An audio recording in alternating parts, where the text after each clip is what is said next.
오늘은 히브리서 8장입니다. 제목은 하늘나라의 삶을 원한다면 하는 제목으로 말씀을 전합니다. 제가 시간이 있어서 한번 이제 동치미 촬영한 것들을 유튜브에서 좀 봤습니다. 근데 사람들마다 정말 살아가는 게 그렇게 행복하다기보다는 너무나 문제 속에 하루하루를 살아가는 모습들을 이렇게 봅니다. 이제 그들의 이렇게 삶들을 보면서 우리가 예수 믿는 우리들은 그래도 좀 행복하게 사는 것이다.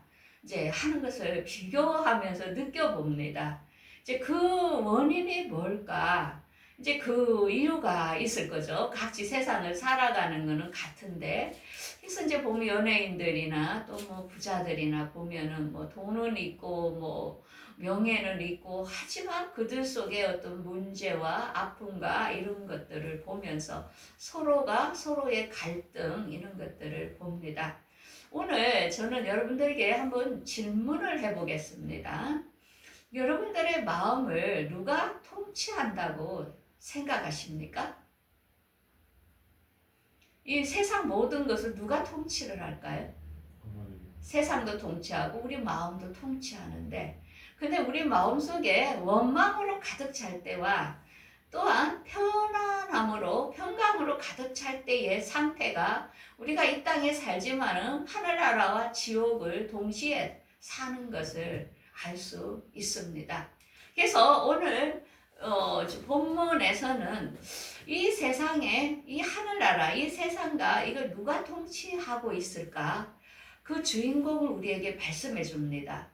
그러면서 하나님께서 우리에게 맺었던 율법이라는 것이 지배할 때에 우리의 마음가짐과 그 다음에 새 언약을 주셨는데 그 새 계명을 우리에게 다시 주셨는데 그 새 계명으로 우리가 통치를 받을 때의 마음 상태를 두 개를 비교하면서 우리가 어떤 삶을 살아갈 때 어떤 것을 의지할 때 우리가 이 세상에서도 하늘나라를 살고 또 우리가 하늘나라에 가서도 하늘나라의 삶을 사는 것을 오늘 히브리서를 통하여 우리에게 말씀하고자 합니다. 우리가 그동안 히브리서를 계속 우리가 말씀을 들으면서 히브리서는 논술식으로 이렇게 저술했다고 봤습니다. 그래서 원인과 결과를 정확하게 우리에게 알려주면서 이 속의 주인공은 오직 예수 그리스도 하늘나라에 대한 것을 우리에게 말씀하고 있습니다. 자, 그러면 우리 첫 번째 하늘나라에 통치하시는 분, 그 다음에 이 땅을 통치하시는 분은 누굴까를 우리에게 보여주고 있습니다. 자, 1절을 한번 보겠습니다.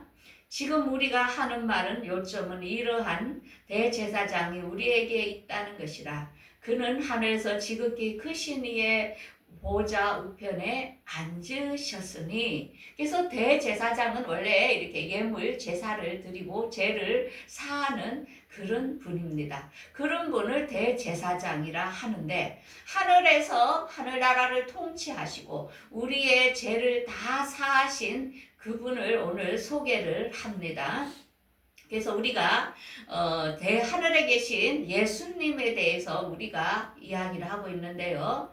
그 빌립보서 2장 6절에 보면은 그는 하나님의 본체시나 하나님과 동등됨을 취한 것으로 여기지 아니하시고 오직 자기를 비워 종의 형체로서 이 땅에 오셔가지고 그가 사람처럼 낮아지셨고 죽기까지 복종하셨으니 십자가에 죽으심이라.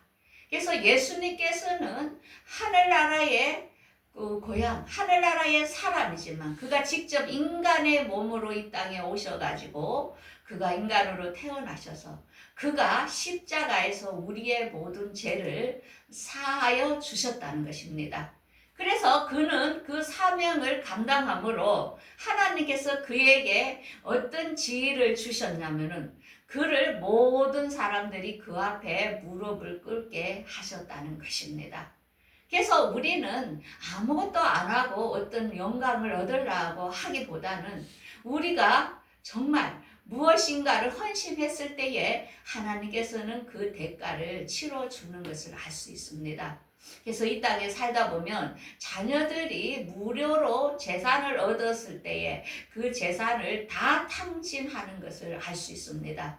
그런데 아무것도 없이 시작한 자녀들이 오히려 더 잘 되는 것을 목격할 때도 있습니다. 그런 것처럼 어떤 희생과 봉사와 대가가 없이 그저 이룬 것은 아무런 가치가 없다는 것입니다. 근데 예수님께서는 그렇게 모든 희생을 감당하면서 하나님께서는 그에게 모든 사람이 예수님 하면 우리가 예수님 앞에 무릎을 꿇는 것을 알 수 있습니다. 그러면서 하늘나라는 모형이라 했는데 하늘나라는 새 장막을 지으려 할 때에 지시하심을 받아 얻은 것 같으니 산과 모든 것은 산에서 내게 보여둔 본을 따라 지으라 하셨는데 이 하늘나라는 어떤 세 개의 층으로 되어 있는 모형인데 그것을 모세에게 이야기했습니다. 너는 하늘나라의 모형을 따라서 이렇게 성막을 지어라 했습니다. 그래서 이스라엘 백성들이 성막을 지을 때에 보면 지성소, 성소, 바깥들을 이렇게 구별해서 지은 것을 알 수 있습니다. 그래서 하늘나라는 계급층의 사이라는 것입니다. 여러분들 계급층이 있다는 것을 알았습니까? 하늘나라 가면 다 똑같이 평등하다 생각했습니까? 절대 아니라는 것입니다. 하늘나라는 하나님을 잘 섬긴 신부, 왕의 계급층이 있고 그 다음에 제사장의 그 밑에 성소 단계에 제사를 지냈던 제사장의 계급이 있고 그 다음에 바깥들에서 짐승을 잡았던 백성들의 그 지위가 있다는 것을 알 수 있습니다. 그래서 우리가 예수를 믿는 우리는 하늘나라에 똑같은 계급으로 들어가는 것이 아니라는 것을 하늘나라는 일의 계급층의 사이라는 것을 우리에게 모형으로 보여주고 있는 것입니다. 그래서 하늘나라의 최고의 통치자는 새하늘과 새 땅에 우리 예수님과 하나님, 통치, 성령님께서 모든 것을 통치하시는 나라가 하늘나라라는 것입니다. 그래서 두 번째로는 율법은 사람을 정죄한다.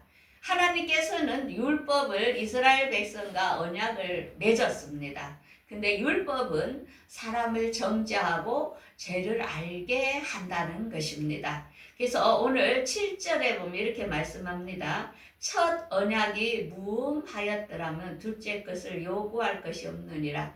이게 율법이 완전했다면 예수님께서 새 계명을 가지고 이 땅에 올 필요가 없었다는 것입니다.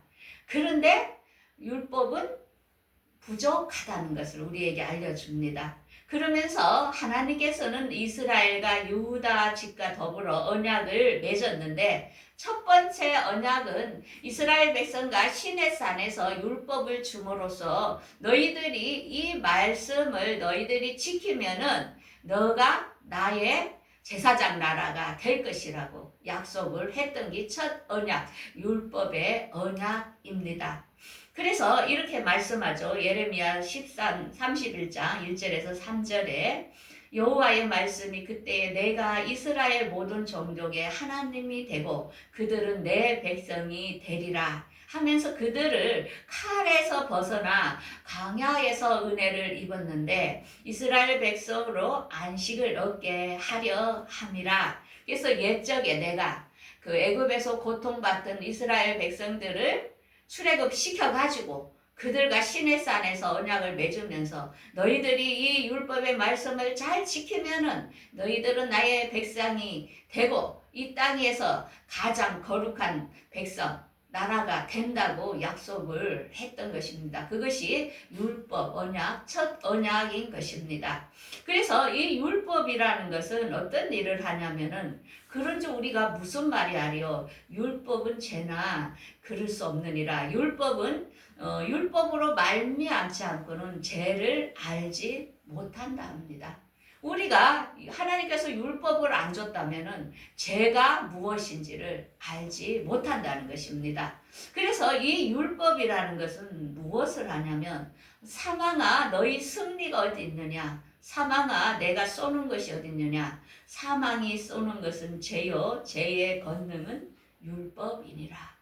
그래서 죄는 율법으로서 우리가 죄를 지었다는 것을 발견을 한다는 것입니다. 자, 그래서 이스라엘 백성들이 그 가늠한 여인들을 이렇게 끌고 왔습니다. 예수님께로.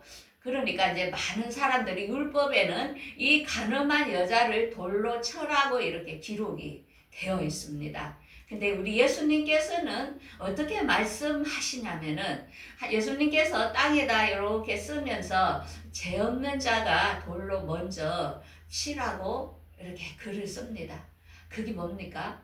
율법으로서 우리에게 죄를 알게 하는 것을 보여주고 있는 것입니다. 그래서 율법은 뭡니까? 우리가 죄를 지었을 때는 어떤 죄를 감당하고 어떤 대가를 치른다는 것을 우리에게 보여주고 알려주는 게 첫 계약 율법이라는 것입니다.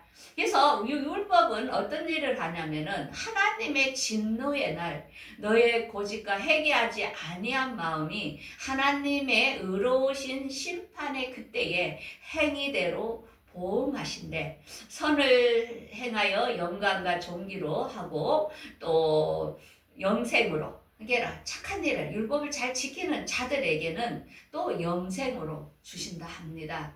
그래서 어떤 이런 글이 잠언서를 읽으면서 이런 말씀이 있더라고. 이 세상에 재판을 하는데 재판하는 것이 불의가 있고 또 진리도 있지만은 그 위에서 재판하시는 분은 누구라고요? 하나님이라는 것입니다. 그래서 우리가 대통령을 재판하고 판단할 때에 모든 백성들이 억울해하고 정말 저 재판은 잘못됐다고 막 호소를 합니다.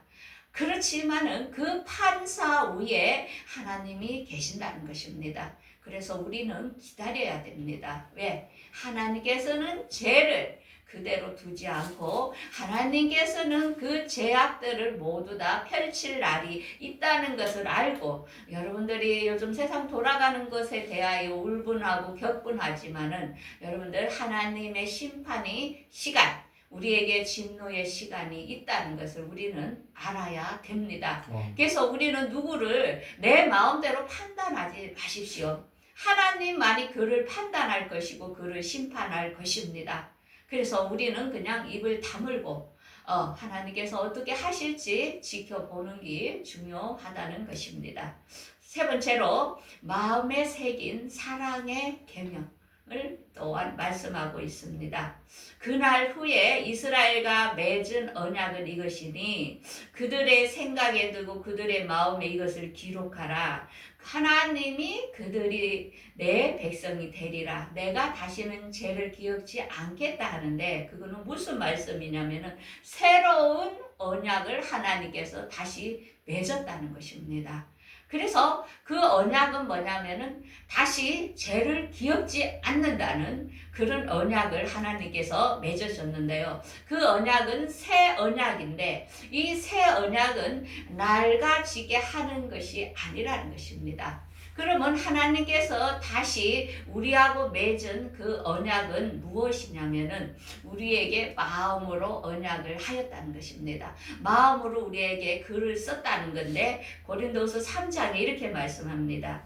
너희는 우리로 말미암아 나타난 그리스도의 편지니 이는 먹으로 쓴 것이 아니요 오직 살아계신 하나님의 영으로 쓴 것이며 또 돌판에 쓴 것이 아니요 오직 육의 마음에 쓴 것이라.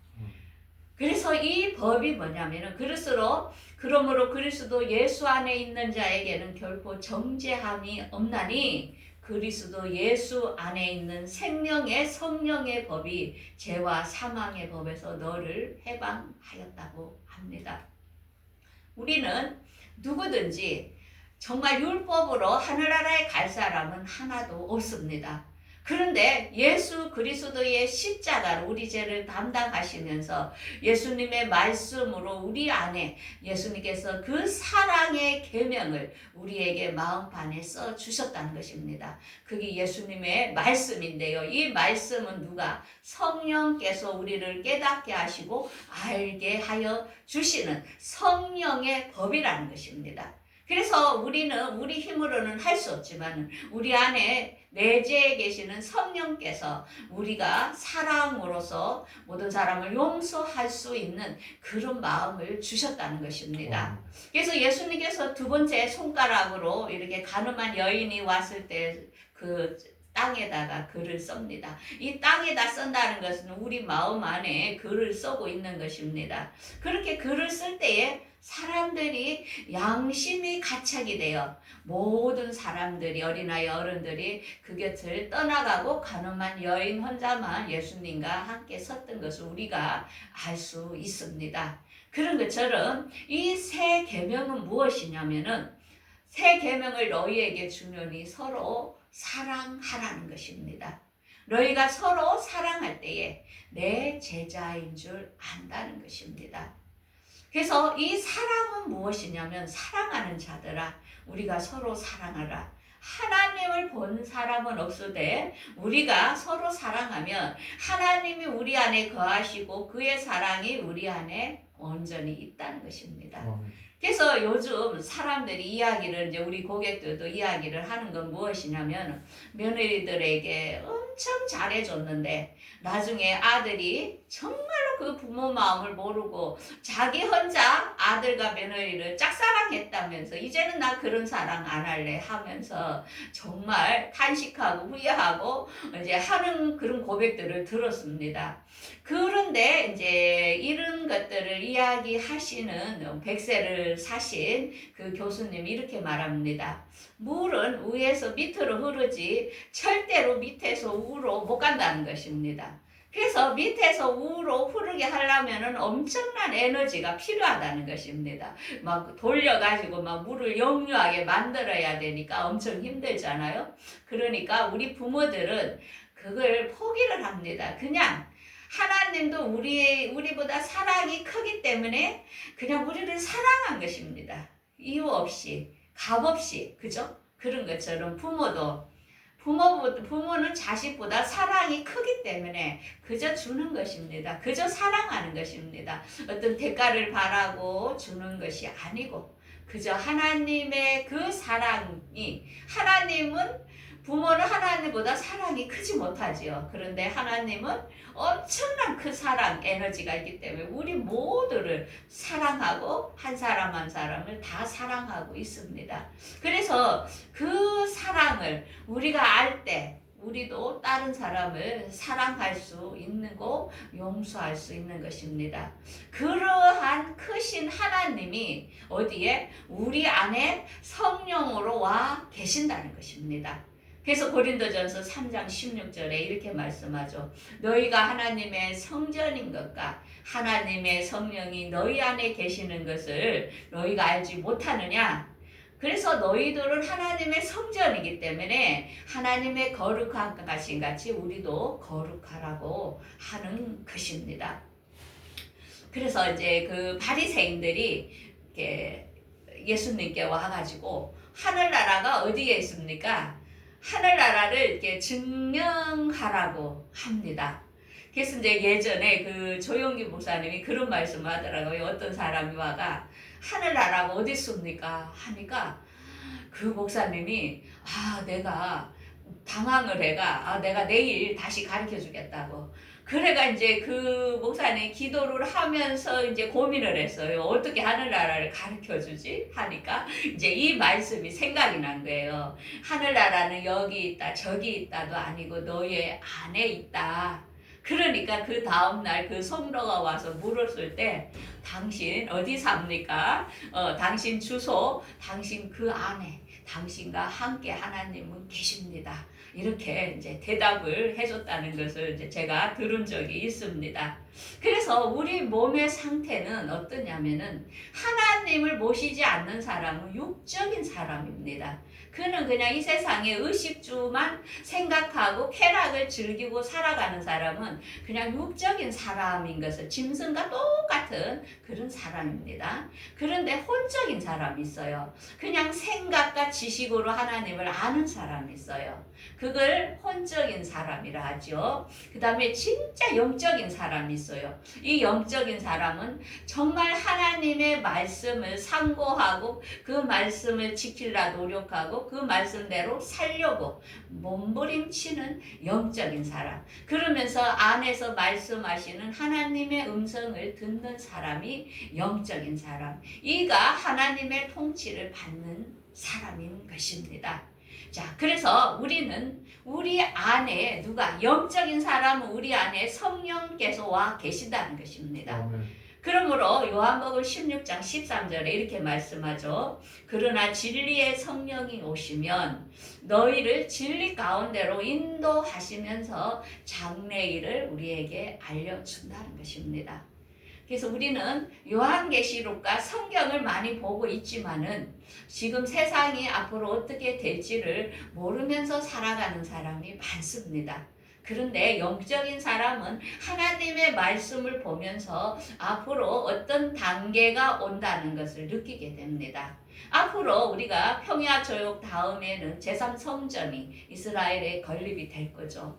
그러고 나서 중동전쟁이 우리가 터지는 것이 중동전쟁이 터지는 것을 목격하고 그 다음 단계가 예수님의 공중 강림의 사건이고 그 다음에 이 땅에 모든 사람이 디지털 화폐로 우리 몸에 칩을 넣어야만이 물건을 거래할 수 있는 시스템이 전개되는 것을 우리 성령께서는 그렇게 장래일까지도 말씀을 통하여 우리에게 알려주신다는 것입니다. 그래서 오늘 본문을 통하여 정말로 우리에게 중요한 건 율법으로는 우리가 구원을 받을 수 없지만은 새 계명 하나님의 말씀 그 계명대로 우리가 서로 사랑하면서 살아갈 때에 우리가 이 땅에서 하늘나라를 맛볼 뿐만 아니라 앞으로의 되어질 일도 우리 안에 성령께서 우리를 인도하신다는 것을 깨닫고 우리 일주일도 성령님의 인도 따라 살아가는 여러분들이 되기를 바라겠습니다. 우리 함께 기도하겠습니다.